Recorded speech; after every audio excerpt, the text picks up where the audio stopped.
के बाद प्रेमी भाई बहनों, जीव अपने आप में वो सूरत गुरु में लीन होकर के मस्त हो जाती है। ये हमारे गुरु महाराज जब हमको आपको नाम की दौलत दिया, नाम की दौलत जब गुरु महाराज ने दिया तो कहा गुरु महाराज की बच्चा रात के समय उठना। गुरु महाराज ने बताया 2 बजे रात से लेकर 8 बजे दिन तक बच्चा बड़ा सुंदर समय होता है। ये ब्रह्म बेला होती है। इस ब्रह्म बेला में उठ करके बच्चा यदि साधना करोगे तो तुम्हारी सूरत नाम को जल्दी पकड़ लेगी।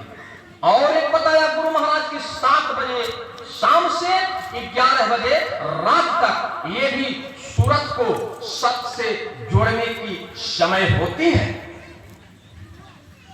ये लिखे राधा स्वामी जी महाराज, बड़ा बढ़िया तरीका से लिखे हैं। इसको लिखा है राधा स्वामी जी महाराज, अरे मेरा खोरे कोई उठ के पिछली रतिया, माया छलंग तरंग मन रोकन, आ यही घटने कवल खिलतिया, निरखो रे कोई उठ के पिछली रतिया। आने कहने का मतलब रात के पिछले पहर ब्रह्म बेला में उठ करके सुमिरन भजन करोगे आप तो उस समय मन और माया सोए रहते हैं। ऊपर से शब्द आएगा और बच्चा पकड़ लेगा, सत से पकड़ करके खींच लेगा और अंतर में कवल के दर्शन होंगे, कवल के दर्शन होंगे। फिर उन्होंने लिखा, शीतल सागर मीन मर्म जैसा नहावत मलमल गतिया, निरखोरी कोई उठ के पिछली रतिया। आने मछली रूपी सूरत जब उस शीतल सागर में स्नान करती है तो प्रेमी भाई बहनों निर्मल हो जाती है।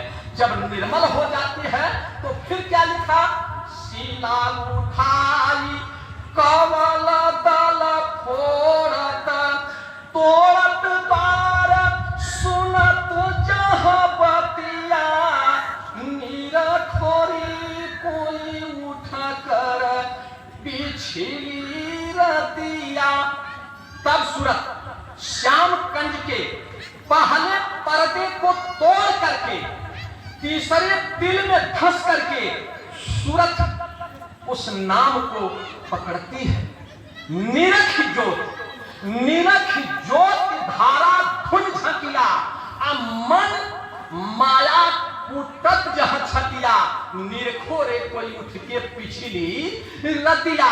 प्रेमी भाई बहनों, ज्योत के प्रकाश के धुन धारा में आने, ज्योत के प्रकाश के धुन धारा में सूरत रूपी मछली जब शब्द को पकड़ती है तो ऊपर को चढ़ती है। जैसे पहाड़ से झरना गिर रहा है, पहाड़ से झरना गिर रहा है, उस झरने के पानी को पकड़ करके मछली कल कल छल छल करती हुई ऊपर को चढ़ती है।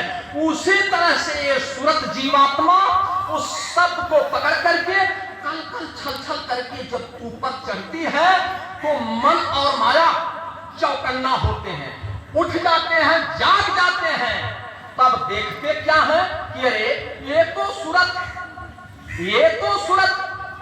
ऊपर को चढ़ रही है। लग रहा है कि मृतलोक मंडल में इसे कोई संत सतगुरु मिल गए, इसे कोई संत सतगुरु मिल गए। अब हमारे रोकने से नहीं रुकेगी। प्रेमी भाई बहनों, वहीं पर मन और माया अपने छाती पीट करके बिलाप करने लगते हैं कि ये सूरत हमारे हाथ से अब निकल गई, हमारे अब के ऊपर डांट पड़ेगा, डांट पड़ेगा। प्रेमी भाई बहनों, ऐसे नाम की महिमा होती है। तब महात्मा ने कहा, को कह सके नाम की महिमा।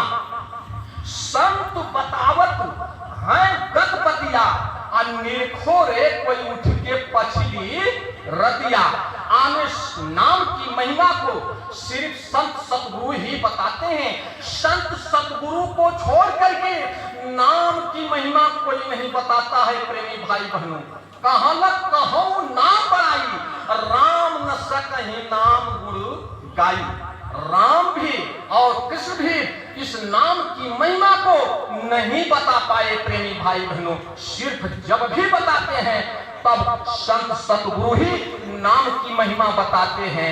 एक दया के सागर होते हैं, दयालु होते हैं। प्रेमी भाई बहनों, ऐसे संत सतगुरु जो होते हैं हमारे आपके बराबर साथ रहते हैं और बराबर हमारा आपका रक्षा करते रहते हैं। एक महात्मा जी, सारा संसार सो रहा था और एक महात्मा जी भी अपने कुटी में सो रहे थे, दरवाजा बंद करके। पहरेदार बाहर पहरा दे रहे हैं। रात को जब 12 बजा तो खटाक से आवाज करके महात्मा जी की कुटी का दरवाजा खुल गया। देखिए कैसे रक्षा अपने जीव की करते हैं। खटाक से करके दरवाजा खुल गया। महात्मा जी उठ करके अपने चारपाई पर बैठ गए और बैठ करके तुरंत निकले और निकल करके पश्चिम की तरफ बड़ा तेज रफ्तार से चले। एक पहरेदार देख रहा था वो भी, और क्या किया, महात्मा जी जा रहे हैं तो पीछे से पहरेदार भी हो लिया महात्मा जी के। महात्मा जी चलते चलाते एक मंदिर में पहुंचे और मंदिर के पास पहुंच करके रुक गए और वो शिष्य, वो जो पहरेदार था वो भी महात्मा जी से कुछ दूरी पर रुक गया। और महात्मा जी जब उस मंदिर पर पहुंचे तो महात्मा जी उस मंदिर के बरामदे में एक इंसान सोया था, उसको अपनी आंखों से देख रहे थे, बड़ा बढ़िया से देख रहे थे। और वो आदमी भी देख रहा है कि गुरु महाराज क्या देख रहे हैं, महात्मा जी देख रहे हैं। देखते देखते महात्मा जी क्या किए कि उस आदमी के जब समीप पहुंचे तो उस आदमी का परिक्रमा करने लगे। घूमकर जैसे कोई आराध्य देव हो परिक्रमा किया जाता है, उसी तरह से वो महात्मा जी उस आदमी का परिक्रमा करने लगे। महात्मा जी 5-6 खेवा आने परिक्रमा किए और परिक्रमा करके महात्मा जी तुरंत वापस कुटी के तरफ मुड़ गए और कुटी पर चले गए। आज जो गया हुआ था पहरेदार वो दूर से देख रहा है, दूर से देख रहा है, और जो सोया हुआ था उसके मुख पर जो चांद खिला रहता है उसका प्रकाश भी जा रहा था। प्रेमी भाई बहनों, प्रकाश भी जा रहा था। महात्मा जी तो चले गए, वो आदमी थोड़ा सा और नजदीक पहुंचा। जब नजदीक गया, थोड़ा दूरी था, कुछ और नजदीक चला गया, तो जब गया तो देख चुप खड़ा हो गया। 10-15 मिनट वहीं पर खड़ा रहा। 10-15 मिनट के बाद क्या देखता है कि पूरब के तरफ से एक बहुत भयंकर विषैला सर्प आया और आकर के उसी आदमी के समीप रुक गया। और रुक करके उसी तरह से जैसे महात्मा जी परिक्रमा किए हुए थे उसी तरह से वो सर्प भी उस सोया हुआ आदमी का परिक्रमा करने लगा। वो तो जगह खोज रहा था कि किधर से जगह पाऊं और जाकर के इसको डस लूं। लेकिन प्रेमी भाई बहनों, लक्ष्मण रेखा के तरफ जो वो गुरु महाराज थे चारों तरफ ऐसा रेखा खींच दिए थे कि सर्प उस आदमी के समीप नहीं पहुंच पा रहा था। आने 5-7-8 खेवा घुमा, कहीं से जब जगह नहीं पाया तो सर्प जिधर से आया था वापस हो गया, फिर उधर कोई वापस हो गया। अब वो आदमी जब सड़क चला गया तो वो आदमी आश्रम पर गया, जो वो पहरेदार था आश्रम पर गया। आश्रम पर गया तो कुछ ऊहापोह होने लगी शिष्यों में। वो जाकर पहरेदारों से बताया। सुबह होते होते पूरा आश्रम में ये चर्चा होने लगी कि ऐसी ऐसी घटना आज रात को हुई है, गुरु महाराज ने ऐसा करिश्मा दिखाया है।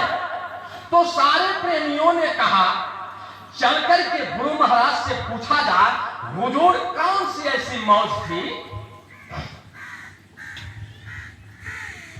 तो प्रेमी भाई बहनों सारे प्रेमी गए गुरु महाराज के पास और हाथ जोड़ करके खड़ा हुए। एक प्रेमी ने कहा सरकार कौन सी ऐसी रात को मौज थी? तो गुरु महाराज ने कहा बच्चा वो हमारा प्रेमी था, वो हमारा प्रेमी था। आज बच्चा उसके पास मैं नहीं गया होता